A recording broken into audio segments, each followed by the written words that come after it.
आप देखिए ठीक है भैया, नमस्ते भैया। पहले तो जानना चाहेंगे कि पूरी प्रकरण में कैसे क्या हुआ। मेरी मकान गोरखपुर बुद्ध विहार पार्टी के बगल में हम डी कर लिए थे जी, उसी को खराब हुई तो बना था। सुभाष प्रजापति हमारे घर के बगल में यहाँ पे हाँ दो घर के आगे हैं जी। पहले भी हमारे काम करते थे, मदद शादी ब्याह में क्या और सबने पैसा रुपया देना चाहे बेकार से जानते भी थे क्योंकि हम वही इसी के पास गाँव के हैं।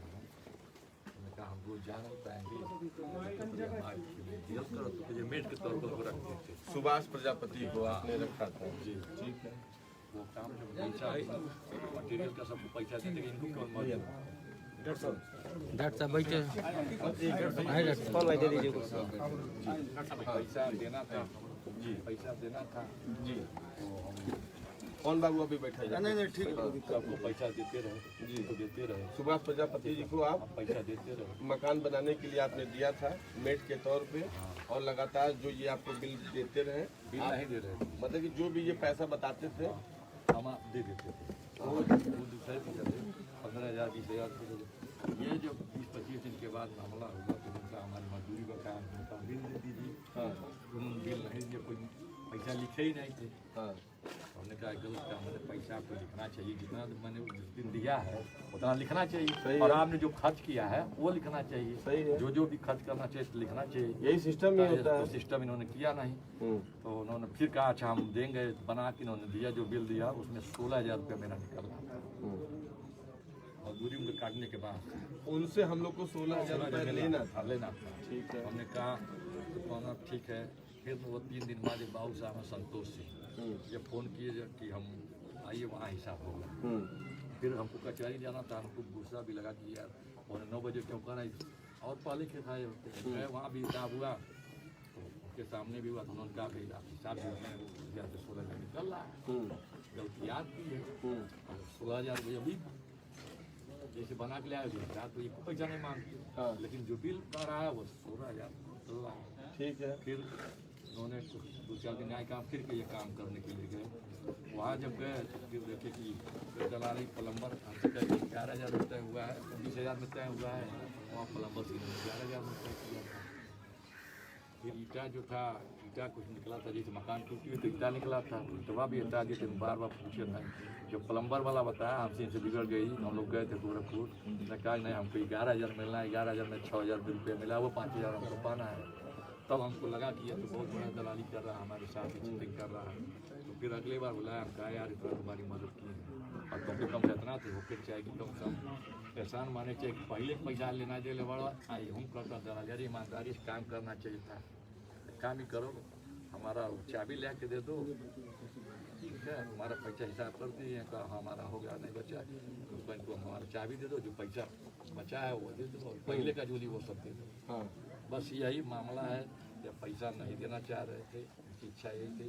इनकी मैसेज हमारे घर में आई, मैंने मैसेज बाद चाबी दे दी, फिर पैसा नहीं दिया। तो इसका घर अपने आवास के थोड़ा सा आगे है जी, 4-5 घर के बाद। और ये विजय प्रजापति उसका लड़का है, मैंने ये गुंडा वाली टाइप का यही लड़का है विजय प्रजापति।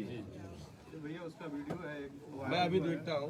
तो विजय प्रजापति ये आते हैं रात में आपके घर पे, बता रहे हैं। फिर उसके बाद से मैं 2-3 दिन के बाद से मैं कचहरी से जब वापस आ रहा था 3 बजे, एक रास्ते में चौराहा जो जाती है पुल पड़ती है, उधर से मैं आ रहा था तो देखा ये बाबू साहब के मकान है, उसी के ठीक सामने विजय सुभाष प्रजापति की पत्नी जयंती देवी लाठी लेके खड़ी हैं।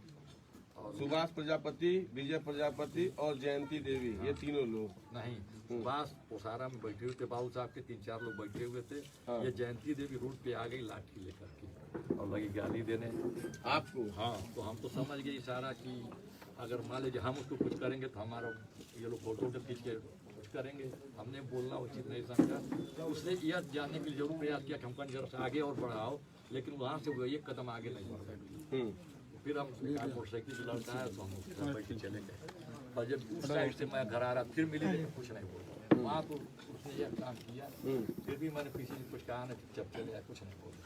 लेकिन उसके 2-3 दिन बाद 11 बजे रात की बात है, जैसे मान लोग आते हैं तो मैं मदद करता हूँ रात को सवेरे दोपहर जहाँ भी जरूरत। वो आपका स्वभाव है। नेचर आपके बारे में कौन बहुत तारीफ कर रहे थे, उन्होंने बताया कि जितना भी हो सकता है तन से मन से और जितने भी हो सकता है आप सबकी मदद करते हैं। उसका भी सर, उसकी भी किया सर, उसके ससुर सास की पेंशन कराएं, उसकी लड़की को सरकारी पैसा शादी में दिलवाएं, बड़ी लड़की वाले ने दिलवाएं, अपने दिए हैं, गेहूँ चावल दिए हैं, चीनी दिलाए दिए, सब ये दिए, तो पैसा उतना ही नहीं दिया क्योंकि काम सुन लेती थी। हाँ भाई, इतने नाते के बाद चली काम सुन लेती थी। उसके बाद से 11 बजे सो गए, तो उस दिन 9 बजे रात को हमारे पास काफी लोग बैठे हुए थे, लेकिन सो गए और चले गए, घर में सो गए। संजोग बढ़िया भी था, खराब भी था, मान लीजिए। संजोग क्या रात में 11-12 बजे ग्रामीण क्षेत्रों में 8-9 बजे के बाद सभी लोग अपने अपने घरों में खा के सोने चले जाते हैं। 11 बजे की 5 मिनट की घटना है यह कि चाचा की आवाज़ 3-4 बार आई, तो मैं सुना फाटक खोले। हमारी पत्नी ने मना किया कि फाटक मत खोलिए। अच्छा। लेकिन हमारी आदत है, उनको कुछ ऐसा अंदेशा था या रात में? नहीं, जैसे मतलब हाँ रात के नाते उनको महसूस हुआ होगा, लेकिन हमारी आदत है जो ही फाटक खोले त्यों विजय प्रजापति ने हमको मारा। पता नहीं क्या पानी हुआ था, चोट लग गया ऐसे। अच्छा, दरवाजा खोलते ही आपके ऊपर अटैक किया? चाचा करके मारा। हाँ। उसके समय भी चाचा का। हाँ। और उसके साथ जो उसका दूसरा वाला दोस्त था हरी, जो पहले वाले क्रिमिनल में वांछित था सारी घटनाओं में, दूसरा वाला वो मार दिया। हरीश जो सहारनपुर का है। अच्छा। मार दिया। जब ये मार दिए तो हमारी लड़की और हमारी पत्नी आई। तो हमारी पत्नी को कहा चाची आप अंदर चले जाइए, काजल आप अंदर चले। तो हमारी लड़की लग रहा था 100 नंबर पर वो काल गिरा रही थी। अच्छा। काल नहीं मिल पाया तो उसने दुर्भाग से वो वीडियो बनाना शुरू। वो कोई भी कहने लगा भाई हम आपका विरोध नहीं कर पाएंगे, तो ऑन रिकॉर्ड हमें चाहिए ना कि आपने हमारे साथ प्रताड़ना किया, हमें मारा पीटा। तो बिटिया कोई भी घर में रहता है वो वीडियो बनाना देख गया, बस मोबाइल छोड़ लिया और पिस्टल थी सफेद रंग की थी, उसी से मार दिया। उस कुत्ते कमीने साले का हाथ नहीं कापा उस प्यारी बेटी बच्ची के ऊपर। घटना उसके बाद वो तीनों एक फायर और करके तीनों मोटरसाइकिल सफेद नहीं खड़ी थी। अब यहाँ एक मोटरसाइकिल लेके दूसरा आगे, तीनों ही मतलब 3 मोटरसाइकिल थी, एक मोटरसाइकिल थी और 3 लोग थे। विजय प्रजापति, हरीश और तीसरे को नहीं पहचान मतलब चेहरा देखेंगे हो सकता है सुभाष प्रजापति हो। सुभाष प्रजापति भी हो सकता है, लेके आया वो चढ़ा के। सुभाष छिपे रहे भाई, सुभाष प्रजापति और वो जयंती देवी छिपे रहे हैं। ये लोग तो सुनियोजित तरीके से आए थे आपको मारने के लिए। जब काजल ने इसका विरोध किया होगा कि मोबाइल में ऑन रिकॉर्ड हो जाएगा, तो मोबाइल छीला और उन्होंने सीधे बिटिया के सटा के पेट में पिस्टल से गोली मार दिया। उसके बाद से वही 100 नंबर तक ये लोग भी अगल बगल के लोग पहुँचे। हमारी तो रेलवे नहीं काम कर रही थी, हाथों नहीं काम कर रहा था। तो फिर 108,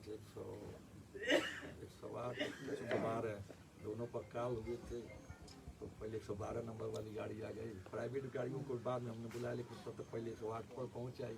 108 में लादा गया, उनके आगे एम्बुलेंस में खींचे निकल के 112 नंबर वाले प्रोग्राम को छोड़े ले जा करके आगे गए। तब तो राजू भैया जिससे गोली लगी होगी बिटिया के पेट में, तो धारा प्रवाह फिर तो अरे सर यही तो ब्लीडिंग हो रहा होगा। ब्लीडिंग बहुत तेज हो रहा था। जब सटा के गोली मारा गया, एक अंगोछा था उसी से टूट गया, दिमाग काम नहीं कर रहा था, कुछ था भी नहीं। लोअर वो पहले तुरंत ये जल्दी लोग लेके जाइए। उसके बाद बारिश आ गई, लेके हम लोग चलने लगे। 112 नंबर कोड़ियाम तक ले गई थी। 108 नंबर एम्बुलेंस में चले गए जिला अस्पताल गए, वहाँ तो उन्होंने रिफर कर दिया मेडिकल कॉलेज में गए। डॉक्टर साहब नाटक करने लगे, 3 घंटा हम कर नहीं पाएंगे, ये लीवर का मामला है, या लखनऊ चले जाइए। हमने कहा डॉक्टर देखिए मेरी स्थिति तो देखिए, कैसे जहाँ कहा नहीं आपको जाना ही पड़ेगा, आप अपने बच्ची को देखिए। यार ये 3 घंटा वहाँ ड्रामा हुआ, नहीं हुआ। लिखवा भी लिए थे हमसे, हमने लिख के भी दे दिया, सारी जिम्मेदार होता है। उसके बाद भी नहीं किए। फिर एम्बुलेंस वाले भी आधा घंटा ड्रामा किए, वो भी नहीं आए। प्राइवेट एम्बुलेंस बुलाए, लेके KGMC गए।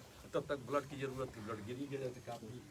तो जो दरोगा गए हुए थे यहाँ के अमित चौधरी, उन्होंने चौकी इंचार्ज उलरिया से संपर्क किया। वो आए, उन्होंने एक बुलाया। फिर कोई स्टाफ मेडिकल कॉलेज का जाने वाला तैयार नहीं, प्राइवेट कंपाउंडर को बुलाया गया। उसके बाद ब्लड की टांगने की व्यवस्था हुई, लग के KGMC गए, बच्ची हुई। तब तक हमारी बच्ची यहाँ से KGMC तक बोलते हुए गई है।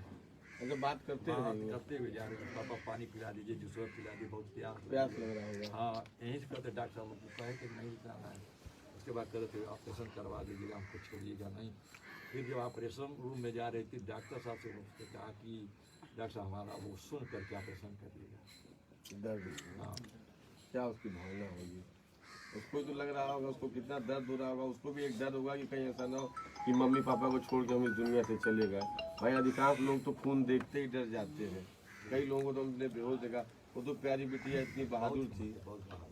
भाई, वो ऐसे आतताइयों का विरोध नहीं कर पाई तो वीडियो ही उठा लिया, मोबाइल ही उठा लिया। मोबाइल भी एक बहुत बड़ा हथियार है। मोबाइल उठा के कि भाई पापा को मारे ना मारो, उसने वीडियो बनाना शुरू कर दिया। लेकिन उन दुष्टों का हाथ नहीं कांपा, उस प्यारी बेटी बच्ची के हाथ से मोबाइल छीना तो छीना, पिस्टल से आप सटा के जिस तरीके से सालों ने गोली मार दिया।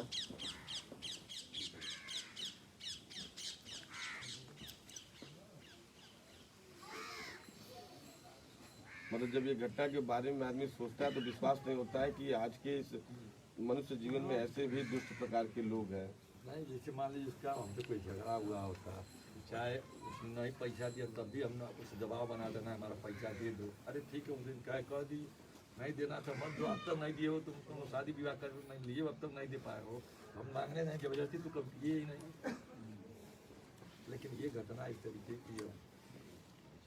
अब अभी चाचा चाचा कर रहे हैं तो मान लीजिए सोचते तो नहीं खोले होते, तो ये लग रहा था कि कोई चीज़ अपना होगा जल्दी तो उसको धोखा ही करना था। क्या करता था। और मारे भी तो हमको चाचा कह के मारे।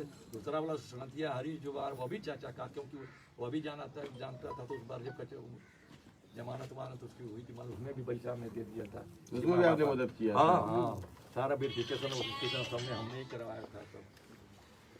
अरे कौन भाई बता रहे थे मेरे गांव में किसी के यहाँ सुख दुख कुछ भी पड़ता है तो सबसे पहले आप अपना खड़े रहते हैं, तन से मन से धन से जितनी भी आपकी व्यवस्था रहती चार है। गांव के लोगों से पूछिए, जितना मैंने करवा दिया उतना नहीं करवाएंगे। संविदा पे नौकरी में भी करवा दिए हैं सब, चाहे आवास हो चाहे अंत्योदय कार्ड हो, तो 4-5 लोग गांव के लोग बताएंगे कि जितना ज़्यादा हमने काम करवाया है। और कभी कल्पना नहीं किए थे कि मतलब इस तरीके का होगा। तो आपने इतना अच्छा कार्य किया तो वही सिलसिला विजय प्रजापति, सुभाष प्रजापति, जयंती देवी और इसने मिलकर दिया। अच्छे कार्यों का ये परिणाम रहा। भाई एक पैर पे कुछ गांव में ऐसे लोग रहते हैं, किसी का सुख दुख के बारे में पता चला आदमी तो नंगे पांव भागता है, और उसी नंगे पांव भागने का नतीजा यही रहता है, ऐसे आतताई आते हैं। आप जो ये घटना बता रहे हैं, 11 बजे कोई चाचा बाबा मामा करके दरवाजा खटखटाते मर जाए, कोई अपना दरवाजा नहीं खोलेगा। नहीं खोलेगा, क्यों खोलेगा? जब भाई आदमी रात में सोचता है कि कोई दरवाजा खटखटा रहा है तो कोई आफत विपत में आया होगा, और एक दूसरे के सहयोग से दुनिया और ये समाज चल रहा है। चाचा चाचा कह के आप दरवाजा खोलवाते हो, दरवाजा खोलते ही आप मुक्के की बौछार कर देते हो। बिटिया के प्रतीकात्मक विरोध करने पर भाई वो इतनी ताकतवर नहीं थी कि वो आपसे फैटी फैटा करे। एक बच्ची होने के नाते उसने अपना दायित्व का निर्वहन करते हुए कि भाई पुलिस आएगी या कल हम कंप्लेन करेंगे तो वो प्रभावशाली लोग कहवा देंगे नहीं कुछ हुआ ही नहीं था, मेरे पास प्रमाण क्या है। लेकिन आज तो सबके हाथों में एक मोबाइल है, एक बहुत बड़ा हथियार है। ये लीजिए, आप हमारे पापा को मार रहे हैं, हम आपका विरोध नहीं कर पाए तो हम वीडियो बना देंगे कि कल पुलिस से हम अपनी बात तो कह सकेंगे, रिकॉर्ड रहेगा, ऑन रिकॉर्ड रहेगा। अभी प्रशासन की तरफ से क्या कहना है? प्रशासन खुद बहुत मदद नहीं कर रही, बताइए। नहीं, प्रशासन ने तो अभी जो लास्ट टाइम में 48 आवर 48 घंटे का टाइम मांगे, 48 घंटे का समय मांगा है ना। 5 दिन के पहले समय देते थे, शायद लोग प्रदर्शन रास्ता जाम हाँ। तो वो 5 दिन वो भी हुआ नहीं कुछ हुआ। दूसरी बात उसकी माँ यहीं छिपी रही, रात में छिपी रही, अगर चाहे तो पुलिस वाले अभी खा तक लगे उसके माँ बाप को भी गिरफ्तार नहीं किया जा नहीं सका। किया। माँ तो यहीं छिपी थी, गांव में ही छिपी थी, बाप भी तो यहीं था। अच्छा, माँ बाप तो रात में यहीं छिपे थे, इसी गांव में ही छिपे थे। मतलब कि प्रशासन का कोई भी अपने को वो नहीं मिल रहा है, कोई सहायता नहीं कर रही है, खाना पूर्ति है। बस एक दरोगा जो मेरे साथ लगाए गए थे TGMC के चौधरी जी, अमित चौधरी, अमित चौधरी उनका जी। काम सराहनीय है।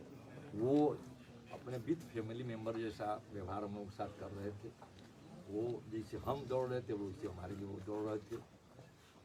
लास्ट में हमने भी ब्लड दिया, उन्होंने भी ब्लड दिया।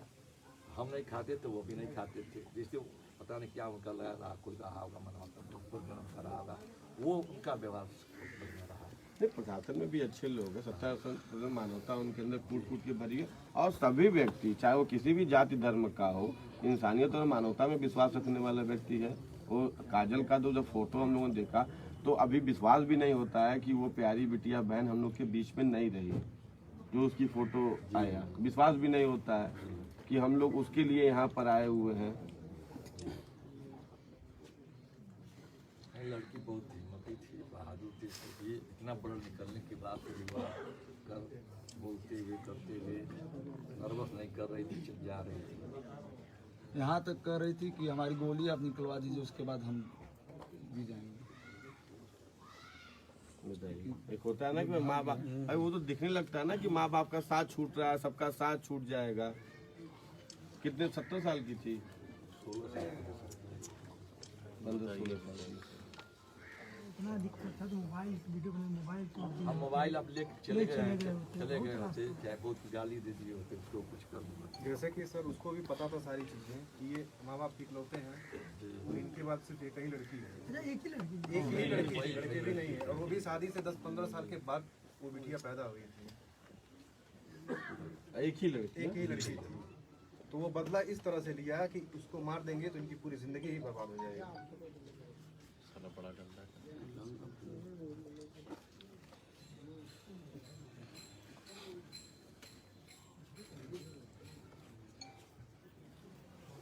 मोबाइल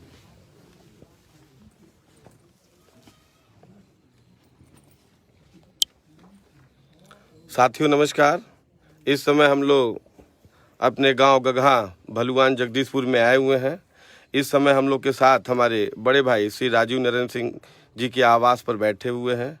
कुछ आतताइयों द्वारा कुछ समय पूर्व छोटी बेटी बहन काजल सिंह का कुछ आतताइयों द्वारा गोली मारकर नृशंस रूप से हत्या कर दी गई है। अभी तक यहां पर प्रशासन द्वारा कोई भी कार्रवाई नहीं किया गया है। इस समय इस वीडियो को और आने वाले 24 घंटे में इस वीडियो को अब तक कई लाख लोग देख चुके होंगे। इस फेसबुक पेज लाइव के माध्यम से उत्तर प्रदेश सरकार शासन प्रशासन से मांग करते हैं कि आने वाले 48 घंटों के अंदर यदि जो प्यारी बिटिया काजल के जो भी हत्यारे हैं, विजय प्रजापति, सुभाष प्रजापति, हरीश और विजय प्रजापति की माताजी क्या नाम अभी जयंती देवी और एक अज्ञात, इन सभी हमलावरों का, आतताइयों का यदि गिरफ्तारी नहीं होती है और संभवतः उत्तर प्रदेश सरकार शासन से मांग करते हैं कि विजय प्रजापति जैसे आतताई गुंडा दुष्ट कुत्ते का यदि संभव हो तो उसका इनकाउंटर करके उसकी लाश हम लोग के सामने रखा जाए। यदि 48 घंटे के अंदर उनकी गिरफ्तारी नहीं होती है तो प्रशासन से विनम्र निवेदन है कि उसके आगामी 24 घंटे के अंदर विजय प्रजापति के घर को, जिस तरीके से उत्तर प्रदेश सरकार ने पूरे प्रदेश में माफियाओं और सभी लोगों के घर को ध्वस्त किया है, तो हम पूरे समाज की संतुष्टि के लिए, हमारे गांव के लोगों के लिए, और यहाँ पर इस समय हजारों नौजवान साथी इस समय देख रहे हैं, तो संतुष्टि के लिए आगामी 24 घंटे के अंदर विजय प्रजापति का घर बुलडोजर से ढहवाने का काम करें। यदि हमारी ये 2 सूत्रीय मांगें नहीं मानी गई, फिलहाल के लिए और भी मांगे हैं, फिलहाल के लिए यदि हमारी ये 2 सूत्रीय मांगें नहीं मानी गई तो हम सभी लोगों को सड़क पर आंदोलन करने के लिए बाध्य होना पड़ेगा, जिसकी समस्त जिम्मेदारी उत्तर प्रदेश सरकार और गोरखपुर प्रशासन की होगी।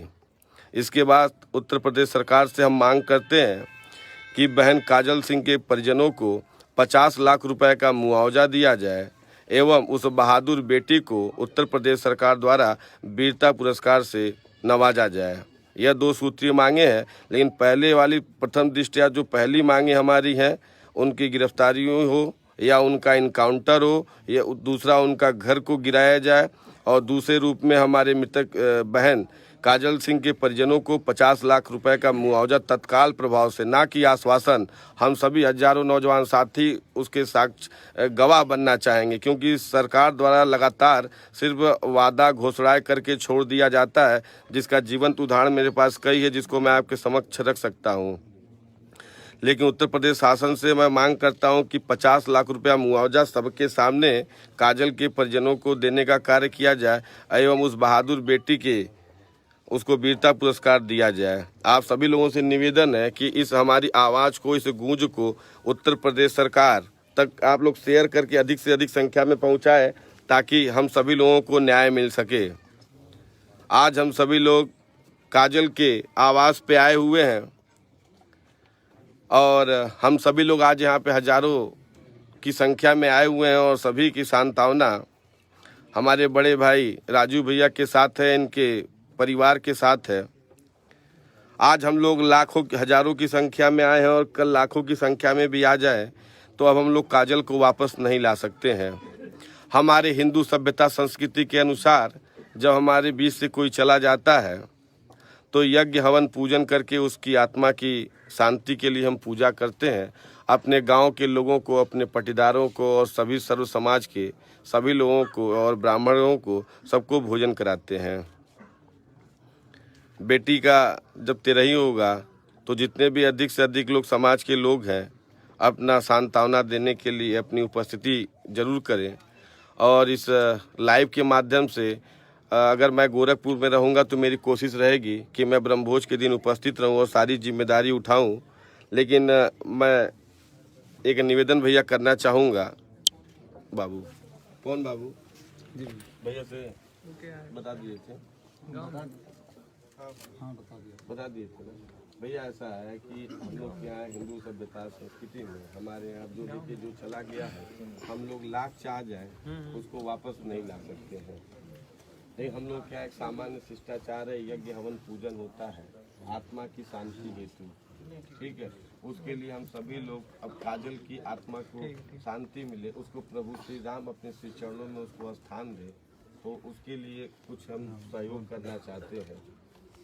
हमारी कोशिश रहेगी कि थोड़ा हमारा दौरा बाहर भी रहता है, यदि मैं मंडल में भी रहा तो मेरी कोशिश रहेगी कि मैं आ जाऊं और उस दिन की सारी जिम्मेदारी मैं स्वयं उठाऊं, मैं आ जाऊं। मेरी कोशिश रहेगी यदि मंडल में भी रहा तो मैं आ जाऊंगा। अगर हो सकता है मैं प्रदेश के बाहर चला जाऊं, ना आ पाऊँ, लेकिन मैं 99.99% मेरी कोशिश रहेगी कि ब्रह्मभोज के दिन मैं आप लोग के बीच में उपस्थित रहूँ। तो उसके खर्च वर्च की जो सारी जिम्मेदारी आती है तो वो मैं चाह रहा था सहयोग करना, ताकि अच्छे से यज्ञ हवन पूजन हो, हमारे यहाँ सभी ब्राह्मण देवता है भोजन करे, बिटिया को अपना आशीर्वाद दे, उसकी आत्मा जो भी है भगवान के चरणों में, हाँ अपने चरणों में उसको स्थान दे। हम लोग की पूरी कोशिश रहेगी कि अपनी बहन बेटी को हम सभी लोग न्याय दिलाएं और जब तक काजल के हत्यारों को फांसी की सजा नहीं दी जाएगी, उसको काल कोठरी के भीतर नहीं भेजा जाएगा, तब तक हम लोग चैन की सांस नहीं देने वाले हैं। जेल भेजने का भैया कोई मतलब नहीं है, उसका इनकाउंटर ही होना चाहिए। 36 मुकदमे हैं पूरे भारत में उसके, गोरखपुर के बाहर के भी, अगर यूपी के बाहर हम आपको शेयर कर देंगे, आप देख लीजिएगा कि किस तरह से पिटाई होने के बावजूद वो अभी भी आज की वीडियो नहीं है, ये बासगांव की 2.5 साल 3 साल पहले की वीडियो है। आप खुद एक बार इसको देख लीजिए कि किस तरह से मारा गया है उसको, उसके बावजूद उसने किस तरह का घटना का अंजाम दिया है। अच्छा ये है, देखिए अभी 20 मिनट तक उसी तरह से उसको मारा गया है। वो तो छोटा सा सिर्फ 8 मिनट का वीडियो, 8 मिनट। साथियों यह विजय प्रजापति है, यह देखिए यही विजय प्रजापति वो आतताई है जो लाठियों से पीटा जा रहा है। इसको गांव वाले घेर के, यह इतना गंदा व्यक्ति है, इसके ऊपर हरीश और विजय प्रजापति यही दोनों वो हत्यारे हैं जिन्होंने हमारी प्यारी बहन बेटी काजल को हम लोगों के बीच से छीन लिया है। यह देखिए इनके इस कुकृत्य के कारण आम जनता आवाम, इनको फिर से एक बार छोटू बाबू दिखाइए कि इनको बांध के आम जनता किस तरीके से इनको लाठियों से इनका स्वागत सम्मान कर रही है। उसके बाद भी अगर इस तरह का घटना किया है तो जेल में बंद हो जाएगा, तो 2 साल बाद 3 साल बाद उसकी जमानत होगी, लिख जाएगा। यह 2 साल 2.5 साल पुरानी घटना है साथियों। 2 तारीख को यहाँ की आवाम, यहाँ की जनता यही कह रही है कि यदि ऐसे आतताइयों को पुनः गिरफ्तार करके जेल भेज दिया गया तो निकलने के बाद ऐसा ही काम करेगा। यहाँ की पूरे गांव की जनता और सभी लोग आवाम यहाँ की चाहती है कि ऐसे लोगों का इनकाउंटर हो। 2 तारीख को यही आदमी जो है यहाँ से लूट के भागा है। 50,000 रुपया नगद, लैपटॉप आपका ये इसका मुकदमा भी दर्ज है, नामजद है वो। रावण है पूरा वो। भैया उसके ऊपर कम से कम 50 से ऊपर मुकदमे हैं पूरे उत्तर प्रदेश और पूरे देश में।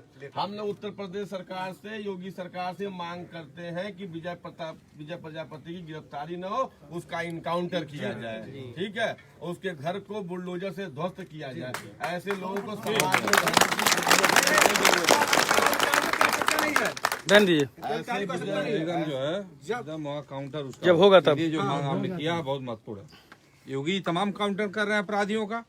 और उसके ऊपर 35 तो इतने मुकदमे क्षेत्र के लोगों में डर है। उसकी गिरफ्तारी हो, जेल जाए, निकल के आए, फिर ऐसे ही अपनी बहन बेटियों को परेशान करे। ऐसे असामाजिक तत्वों को समाज में रहने का कोई अधिकार ही नहीं है सर। बिल्कुल बिल्कुल बिल्कुल। हम सभी लोग जब तक उसका इनकाउंटर नहीं हो जाता या उत्तर प्रदेश सरकार उसके खिलाफ कड़ा एक्शन नहीं ले लेती, तब तक राजीव भैया हर व्यक्ति यहाँ पर मौजूद, और यहाँ तक कि आज के बाद उत्तर प्रदेश की आम आवाम आज के साथ आपके साथ जुड़ जाएगी। हम सभी लोग आपके साथ हैं, तन मन धन बल किसी भी चीज से। मैं आपको अपना पर्सनल नंबर देता हूँ, पवन भाई ये आप है, जब जहाँ जरूरत रहेगी 24 घंटा आपका भाई, आपका बेटा आपके साथ है, और अंतिम लड़ाई तक मैं आपके साथ हूँ। एक छोटा सा सहयोग है।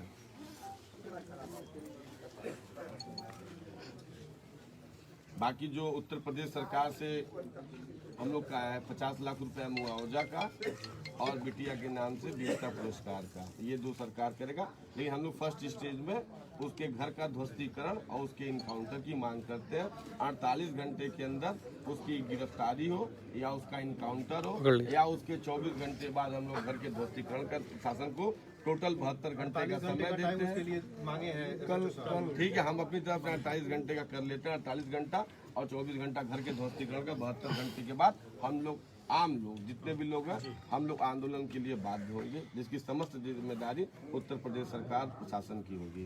ठीक है साई जी ना, ठीक है ना भैया, छोड़ो भैया। ये हमारी तरफ से ये 1 लाख का एक सहयोग है बिटिया के यज्ञ हवन पूजन का। बाकी उस दिन भी आएंगे तो सारी जितनी भी जिम्मेदारी रहेगी उसको ले लेंगे। एक हमारी तरफ से एक छोटा सा ये भेंट है, तो हम चाहेंगे कि आप कबूल करें। 1,05,000 का।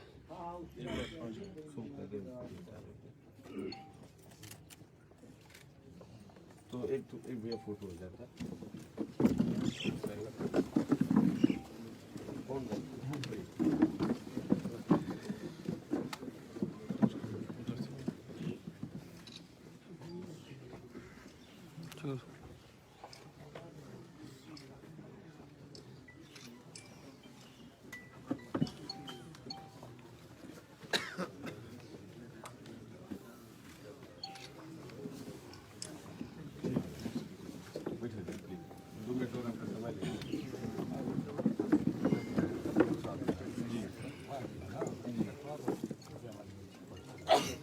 भैया देखिए, अब यहाँ पे न्याय की बात है, किससे पढ़ता नहीं पढ़ता हम लोग को इससे मतलब नहीं। सिंपल सी बात है, हमारे बीच की हमारी बहन बेटी चाहिए, हमें इंसाफ चाहिए, और इसके लिए चाहे जिस भी स्तर पर जाना पड़े हम सभी लोग जाएंगे। एक आवाज़ से देखिए, आपको खुद नहीं पता होगा आपकी लोकप्रियता, और आज आपके साथ आज के बाद मेरे जाने बाद आज विदिन 2 आवर्स 2 घंटे के अंदर आपके साथ पूरा पूर्वांचल खड़ा होगा, और 24 घंटे के अंदर राजीव भैया पूरा उत्तर प्रदेश आपके साथ खड़ा होगा। और जब तक काजल की न्याय नहीं दिला दिया जाएगा, इंसाफ नहीं दिला दिया जाएगा, तब तक चैन की सांस नहीं लिया जाएगा। भाई एक सिस्टम प्रशासन भी नहीं चाहती होगी कि छोड़े, हम अपनी तरफ से उनको 48 घंटे का अवसर देते हैं, और बाद में अगर नहीं हो पाता, भाई कोई भाग गया तो कोई भगवान होगी तो प्रकट नहीं लेगा। हम लोग की संतुष्टि के लिए 24 घंटे में घर का ध्वस्तीकरण हो, 72 घंटे का अल्टीमेटम दे के जा रहे हैं, उसके बाद हम लोग आंदोलन करने के लिए बाध्य होंगे। हम लोग जब रास्ता जाम किए थे भैया, 1 हफ्ते का टाइम सीओ साहब लिए, तो टाइम कल खत्म हो रहा है। ठीक है, तो फिर आगे जुड़ जाएगा उसी में। हाँ, दोनों जुड़ जाएगा। हाँ। तो वो सीओ साहब आके जवाब देना कि आखिर 1 हफ्ते का टाइम हो गया, आखिर हो क्या रहा है, समय कंप्लीट हो। यानी एक मौर्य मारा जा रहा है तो वहाँ पे सारे सबको उठा के बंद किया जा रहा है। हम लोग चुप नहीं, ये बात भी उठनी चाहिए, कम से कम 50 लोग गिरफ्तार हुए समझ लो। हम लोग कौन भाई 24 घंटा हमारे कहने से हम आए हैं, 48 घंटे का एक समय और दे देते हैं। भाई प्रशासन ऐसा नहीं हो कि हाथ पे हाथ धर के बैठा होगा। आप कोई मोबाइल गायब कर ले, घर वाले बाकी अच्छा नंगे भूखों खोजना बड़ा दिक्कत होता है। एक संपन्न व्यक्ति रहता है तो 4 रिश्तेदार उठा लीजिए, अभी सब मोबाइल छोड़ के गायब हो जाए तो एक 48 घंटे का 24 घंटा हो ही जाएगा। हैदराबाद में उसका लोकेशन मिला है, हैदराबाद पहुंच चुका है। कहाँ हैदराबाद जा पाएगा? नहीं, वही तो तुमने मारा जो ये सब गलत है। कहीं हो ये प्रशासन का प्रेशर वो है, प्रशासन का काम है, ये खोजना उनका काम है, बुलाएं उसको। उनका इनकाउंटर करे। भी आ रहा है ना सर। हाँ, इसका सर फोटो भी है, सारी चीजें है, अगर चाहती तो मीडिया में सर्कुलेट करके पढ़ा जा सकता है, जबकि सरकार के द्वारा उसके ऊपर। अच्छा, आप हम सभी लोगों ने मिल के, आप सभी लोगों ने सरकार किसकी बनाई है? जिसके यहाँ जाइएगा फरियादी कोई सुनने वाला है? हाँ, हम ही लोगों ने तो वोट दे के सरकार बनाया होगा और सबसे ज्यादा पीड़ित प्रताड़ित तो हम ही लोग हैं। किससे अपनी पीड़ा कहने जाए? यदि कल के डेट में मुझे आपकी बुराई करना हो, चाह के नहीं कर पाएंगे, मुझे ही लोग खराब कहेंगे। सरकार भी तो चुना गया, खुद ही आज उसका भुक्तभोगी है। आज हमारा कौन रहनुमाई करने वाला है? कौन समाज का जिसको सबसे बड़ा हम अपना अगुआ मानते हैं, आज कोई खड़ा होने वाला नहीं है। ये कहिए कि हम सभी लोग आज एकजुट होकर मिलकर एकता का ताकत का परिचय दे रहे हैं। जिसको हम लोगों ने अपना नेतृत्व दिया, आज पूछने वाला कोई नहीं है। आज उत्तर प्रदेश के लोग विकास की बात करते हैं, आज भी लोग हिंदू और मुस्लिम न खेले, विकास, शिक्षा, स्वास्थ्य, रोजगार के नाम पे जीरो है। हम इतने नौजवान साथी हैं, हम 24 घंटा समाज के बीच में सक्रिय रहते हैं। सभी के सभी हजारों नौजवान साथी रोजगार से लगा विभिन्न विषयों को लेकर आदमी हमारे पास रहता है। भाई सरकार में हम है नहीं, चाह के नहीं मदद कर सकते हैं। और जिसको हम लोगों ने अपना नेतृत्व सौंपा, आज की डेट में शून्य है, नगण्य है, जीरो है। यदि आज हम रोजगार की बात उठा दें, शिक्षा की बात उठा दें, तो हमारे ऊपर NSA लगा दिया जाएगा, राष्ट्रद्रोह लगा दिया जाएगा। आज भी राजू भैया, मैं बहुत डंके की चोट पे मैं आपके पास आया हूँ। कल के डेट में ही लोग यदि अभी उग्र आंदोलन करने के लिए बाध्य होंगे तो लोग मेरे ऊपर गैंगस्टर रासुका लगा देंगे कल के डेट में, और मीडिया वही लिखेगी कि ये गैंगस्टर रासुका। हम अपनी बहन बेटी के सम्मान के लिए लड़ाई लड़ने के लिए आएंगे तो लोग हमारे ऊपर राष्ट्रद्रोह लगा देंगे, राष्ट्रद्रोह लगा देंगे। और कौन लगाएगा? कोई तीसरा चौथा नहीं लगाएगा। हमने जिसको अपना नेतृत्व दिया, जिसको 2000 सरकार में सरकार बना के दिया, जिसके लिए हमने अपना जीवन समर्पित किया, वही व्यक्ति हम लोग के पीछे पड़ जाएगा। मैं इसी के माध्यम से बता देना चाहता हूँ कि 2017 से 2022 में मैं तो भुक्तभोगी हूँ। 2017 से 2022 में बहुत से पत्रकार साथी कहते हैं कि भैया रोजगार पे, भाई हमारे ही पास तो आते हैं। 2013 में मोदी जी की एक सबसे अच्छी लाइन लगी थी, प्रत्येक वर्ष 2 करोड़ बेरोजगार नौजवानों को रोजगार देने की। आज भी मैं आपके बीच में, हो सकता है मेरी कोई एक लाइन आपको अच्छी लग जाए, आप मुझको मानने लगे। 2000 इतने नौजवान साथी है और आज हमारे साथ पूरे पूर्वांचल के नौजवान जुड़े हुए हैं। मैं कभी भी जाति धर्म में विश्वास रखने वाला व्यक्ति नहीं हूँ। हमने कहा कि जब हमारे सभी नौजवान साथियों को रोजगार लग जाएगा तो कोई मेरे पास रोजगार मांगने के नहीं आएगा। जब मेरे सभी साथी खुशहाल रहेंगे, सुखी रहेंगे, तो ऑलरेडी हम खुश रहेंगे। 2014 में उन्होंने कहा, हम लोग सभी लोगों ने वोट दिया, पूरे देश में सरकार बनी। मैं उसके पहले गुजरात गया भी नहीं था। एक नंबर का झूठा आदमी कहा कि गुजरात को चमका के रखें, वैसे ही पूरे देश को चमका के रखेंगे। हम लोग आपकी बातों में यकीन कर गए, लेकिन मेरे लिए हार्ट टचिंग लाइन था कि हम 2 करोड़ प्रत्येक वर्ष बेरोजगार नौजवानों को रोजगार देंगे। आपने दिया नहीं, जबकि आपने छीन लिया। भाई हम लोग डरे से हमें कुचले हुए लोग हैं। आज के डेट में 2017 से 2022 में कितने पत्रकार साथियों ने कहा कि भैया उत्तर प्रदेश के आइए, विकास पे चर्चा कर लीजिए। भाई हमारा तो हमेशा मुद्दा युवाओं को लेकर रहता है, रोजगार को लेकर बात करेंगे, रोजगार को लेकर बात करेंगे तो सरकार की बुराई करना पड़ेगा, विपक्ष में खड़ा करना पड़ेगा। और सरकार आतताई है, हम आपका अभी ही मैं करके जा रहा हूँ, अभी लोग मेरे पीछे लग जाएंगे कि आप कैसे चले गए मदद करने के लिए, सरकार को घेरने का काम करने के लिए। भाई रोजगार जैसे हम मुद्दों पर बात करेंगे, ये हमारे ऊपर राष्ट्रद्रोह लगा देंगे, NSA लगा देंगे, जेल में जाओ। भाई हम ही लोग आपको अपना नेतृत्व करने के लिए अवसर दिए और आप हमारे साथ आज ये कर रहे हो। आज हमारी बहन बेटी हमारे साथ हत्या हो रही है, कोई पूछने जांचने वाला नहीं है। लोग यहीं पर आ रहे हैं, बहुत से लोग आ रहे हैं और आने वाले समय में आएंगे भी। अभी इस वायरल होने के बाद लोग आएंगे सांत्वना देने के लिए। एक व्यक्ति भी नहीं आएगा जो कदम से कदम मिला के खड़ा रहे, जो जिम्मेदारी पूर्वक करे कि आपने मुझको वोट दिया था, आपने इतना कुछ किया है। सिर्फ हम सभी लोगों को ठगने का काम किया गया है। चलिए कल विधायक जी आए थे, क्या सांत्वना देख चले गए?